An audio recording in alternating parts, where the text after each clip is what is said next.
Hey, welcome to GC 365. I'm Pastor Larry, and I'm here with Brandon Ringstad. Yep. Thank you for joining me today.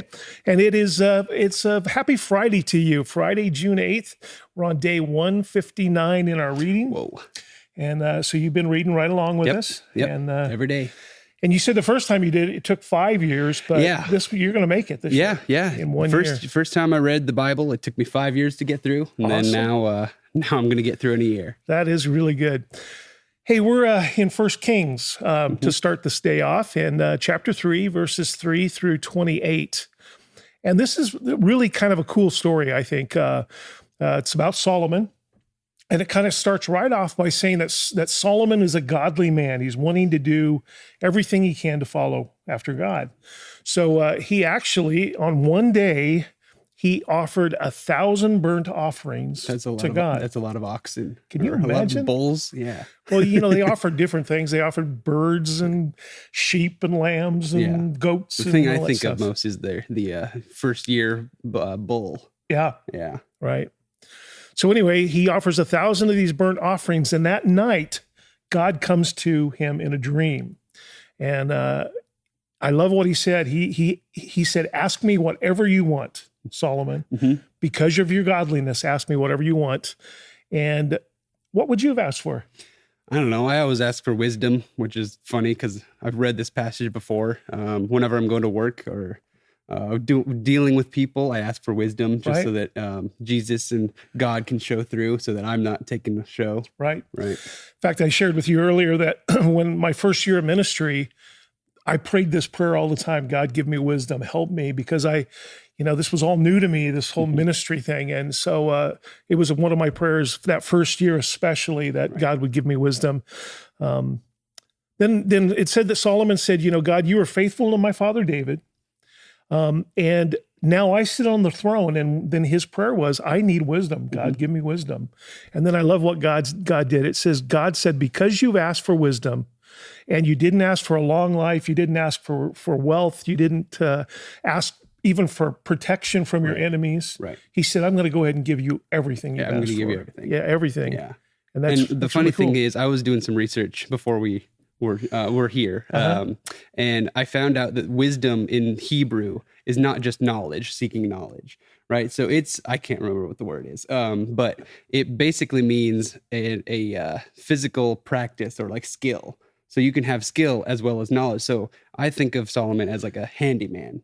He was good at working different things, different materials, different whatever. And so he was the wisest of all the men, like in history. So, right. Yeah. So I just think of him as somebody who could, build a table if he wanted to, or, just tell you about that tree or that animal. Yeah, that's cool. So then it goes into the story of him having to make a judgment call when these two women come in, and the kind of the background, these were probably temple prostitutes, and they both had babies at the same time. One of the moms rolled over on her baby and suffocated the child, and then switched that child with the other mother's child. Who would do such a thing? It's crazy. The mom wakes up, realizes the baby's dead, and realizes it's not her baby. So they come before the king to have him make a judgment call on how to handle this dispute. He's kind of creative on how he figured this out. So he actually says, okay, let's give me a sword, and I'll just cut the baby in half, and you can each have half.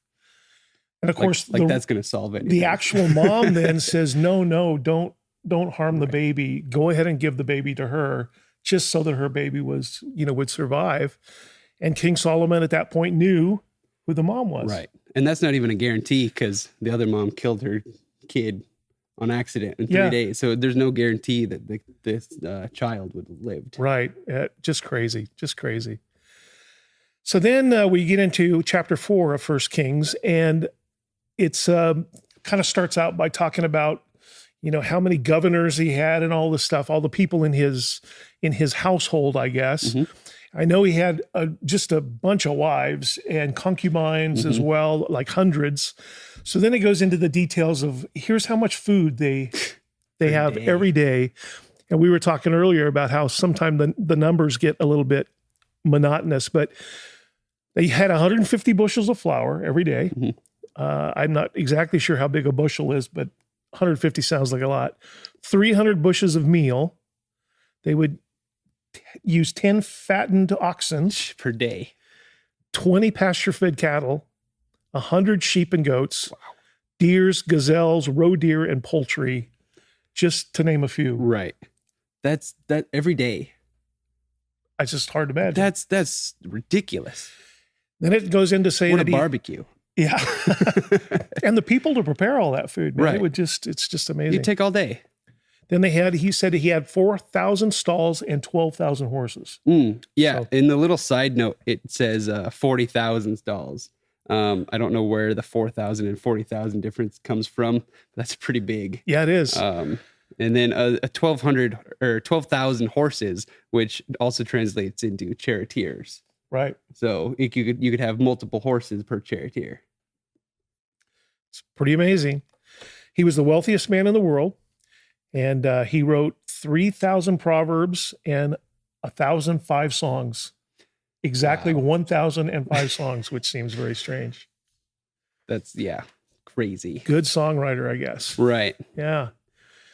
Then today we also read Acts chapter 6, verses 1 through 15. And this starts with this dispute between the Greek Christians and the Hebrew Christians. Began to have an argument. And what was the argument about? You remember? I think their wives were being treated unfairly. I think it was or the widows. unequally. The widows were widows being were. treated Okay. unfairly, they believed, Right. in the feeding program. I Right. guess they set up a feeding program. So the 12 disciples call the whole assembly together, and out of that group, they choose 7 guys Mhm. to figure this out and to make sure that it doesn't continue to be a problem for them. And then it goes into the details. I've always thought this scripture kind of it's almost the church being set up at the very beginning, Right. where some of them have different jobs in the church. Mhm. You know, some of you guys take care of the widows. We're gonna be teachers, and We're we'll gonna do the pray, studying right. and praying Yeah. and all that kind of stuff. So they begin to divide up the responsibilities for the. Is the this setup is this of the the first church. time that we really see something like this happening? Yeah, I think it is. I think this is where the organization begins to be built, where. Okay. And you see it reflected in a staff today at a church where different people have different things. Some work with kids, some work with Right. adults. It's that kind of a thing. Let's see. Oh, and the very end of this chapter is where Stephen gets arrested, Mhm. basically, and trumped up charges where they've Right. telling lies about him and stuff. And we won't tell you the rest of the story. That'll be a little later in the reading, but Stephen has people come against him there. Then we read Psalms 126, verses 1 through 6. And what I got out of that is it sounds like he kind of starts off and said, when the Lord brought the exiles to Jerusalem, the people were really happy. Mhm. They're excited. Yeah. And that's kind of all I got out of that. Did you get something else out of it? Well, it started out as joyous, and then it kind of shifts, and then there's tears. And so I highlighted those who plant in tears will harvest in Oh, shouts right. of joy. Yeah, so the tears would grow the seeds Right. that they planted. Okay. Right. Yeah. That's a good word picture, I guess. Yeah. And then last today was Proverbs 16, verses 26 and 27. And this one seems it's like 2 different subjects almost, right? First one says, it is good for workers to have an appetite. An empty stomach drives them on. So it's the idea of, I guess, if you're hungry, Right. you'll do the work you need to Right. do so that you're not hungry Do the anymore. work first, and then you can finish up and then go eat. Because And then what was the second thing out of that? scoundrels create trouble. Their words are destructive blaze. So Kind of every- shifts gears a little yeah, bit. they go from hangry to destructive words. Right. So don't get too hungry then. Yeah, I guess so. Well, thank you guys for joining us today. Thank you, Yep. Brandon, for being here, and have a great day. Yeah, you too.